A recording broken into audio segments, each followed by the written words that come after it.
জীবনের খাতা খুলে দেখি সংখ্যাগুলো সব এলোমেলো। যেখানে যোগ হওয়ার কথা ছিল সেখানে বিয়োগ হয়ে গেল সহজে। স্বপ্নগুলো সাজিয়েছিলাম গুছিয়ে, তবু কেন যেন ভেঙে গেল হঠাৎ। যাকে ভেবেছিলাম নিজের মতো, সেই হলো সবচেয়ে অচেনা পথ। হিসেব কষে ভাবি, কে পাশে ছিল, কাকে কতটা দিলাম, কতটা পেলাম।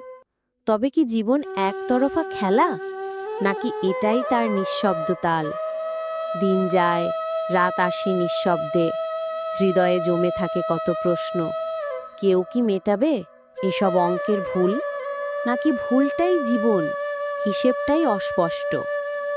তবু থামি না, থেমে গেলে চলবে না। এই গরমিলেই হয়তো লুকানো মানে, হয়তো হিসেব নয়, জীবনটাই একরকম কবিতা।